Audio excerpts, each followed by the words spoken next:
अस्सलाम वालेकुम दोस्तों, क्या हाल है? ठीक हो, खुश हो? राजधानी की कहानी जिलों के नाल नाल तो दसते जिलों के क्या हाल है, क्या मौसम है।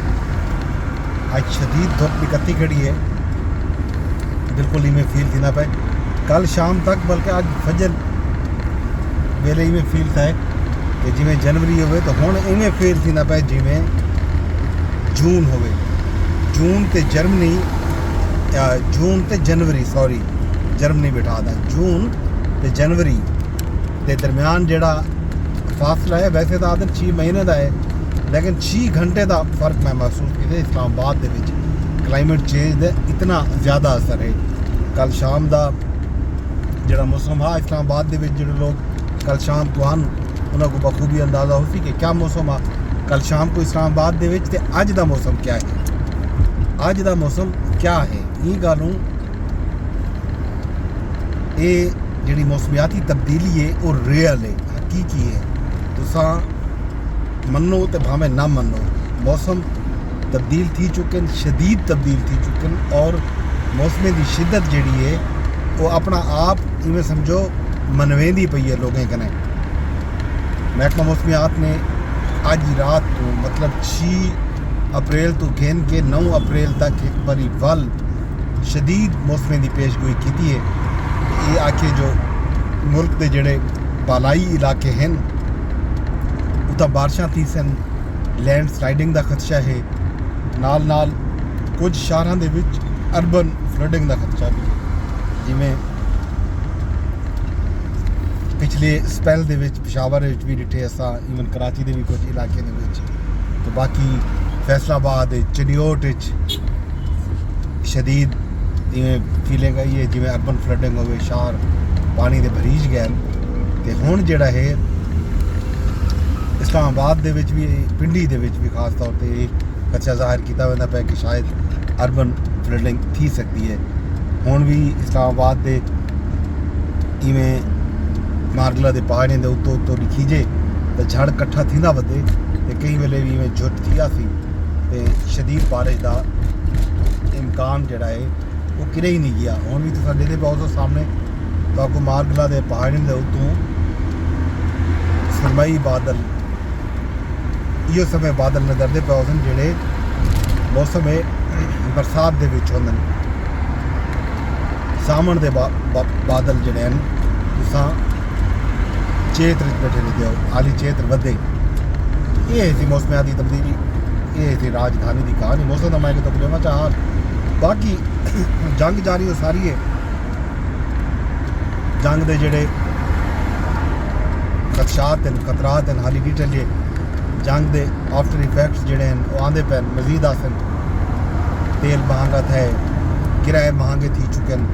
मुख्तलिफ शहरों के जोड़े तुसा इस्लामाबाद तो मुल्तान या इस्लामाबाद तो लाहौर या इस्लामाबाद तो कराची दिरागा खान वेंदे आवे, अगर पहले तुसा 2500 वेंदे आवे तो हम 3500 से मतलब 1000 रुपया सीधा सीधा इजाफा थी गए वे किराए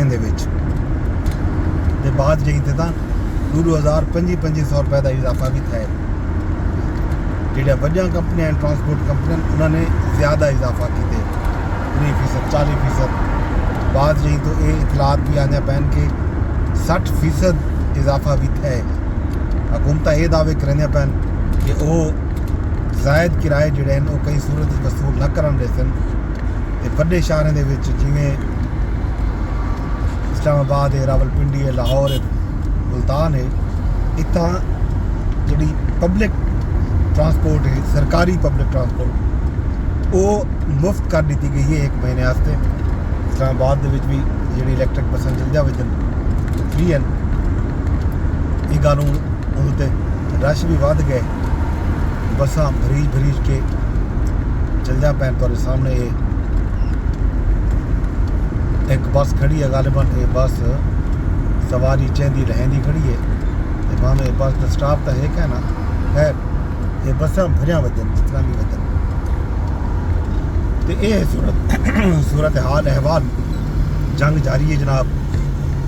ईरान ने अमरीका के कोई 8 हथियारे सट्टन का दावा किए, कुछ मन्ने भी हैं। वैसे ये अमरीकी जड़ा मीडिया है वो दसे ना बैठे, सिर्फ ईरान का दावा महज ईरान का दावा नहीं, लेकिन अमरीकी मीडिया ने भी उन्होंने ये दावे को दुरुस्त आके ते नाल अमरीकी सदर ट्रंप ने आप भी मन्निए कि उन्होंने जो इख्तियार डटा उन्होंने जो क्रू आ उनको उन्हें कामयाबी नाल ईरान दे विचों जख्मी हालत दे विच वापस खेन के आयन इलाज जारी हो सारी है। वो क्रू मैंबर वास्ते उन्होंने एक स्पेशल मिशन भेजा हा। वो स्पेशल मिशन जड़ा है खेन के आए क्रू मैंबर को ते नाल एक जड़ी अल्टीमेटम दिता कि 10 दी दा कि 10 दी दे विच सीज़ फायर करे या मामलात जो स्ट्रेट ऑफ हॉर्मुज़ दे खोल देवे। तो वो भी तकरीबन 6 अप्रैल तक हा वो मुकदा पे। उसके बाद ट्रंप साहब क्या ऐलान करेंदन इहदा पता लगसी आने वाले दिहां दे विच। 6 को मतलब सोमवार वाली दीवार एक बारी वल कोई बयान आवे सी। अजकल जो बयान होंदन ट्रंप साहब दे वो इस तरह के बयानात होंदन कि कई वेले कुछ तो कई वेले कुछ, कई वेले वो ये दावा करेंदन कि वो जंग जीत चुके हैं तो ईरान जड़ा है जंग हार चुके तो ईरान की तरफों सीज़ फायर की दरखास्त आ चुकी है। दूजे लम्हे वल एक या बयान दे दें कि जनाब असा ने को इतना मोहलत ले ली थी ये थी गए तो वो थी गए। ये सूरत हाल मामलात जड़े फ़िलहाल सैटल नहीं पे थींदे नज़र दे। जंग अगू तो वधण का रहे कई हफ्ते नहीं कई महीने भी चल सकती है। ये गलों जंग के असरात हर जगह ते पौंदे पैन। पाकिस्तान में ज़्यादा पैन पाकिस्तान दे विच जेरी पेट्रोलियम मसनूआत दी कीमतां वो तारीख की बुलंद तरीन सतह ते गए। मतलब अज भी डीजल 520 रुपए लीटर मिलता पे थे। पेट्रोल पहले उन्होंने 458 रुपये 59 रुपये का दिता, लेकिन बाल 80 रुपये ले भी घटा के 378 रुपये थे। मतलब 378 79 रुपये तो पेट्रोल मतलब 380 रुपये मिलता पे। वो भी बहुत ज़्यादा है।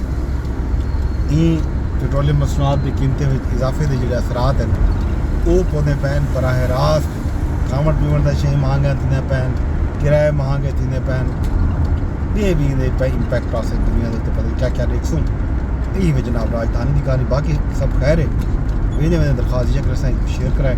फेसबुक तेरे दी बैठे हो भावें यूट्यूब तेरे दी बैठे हो भावें टिकटॉक तेरे दी बैठे हो तो भावें ट्विटर के उत्ते। रब सोने के हवाले।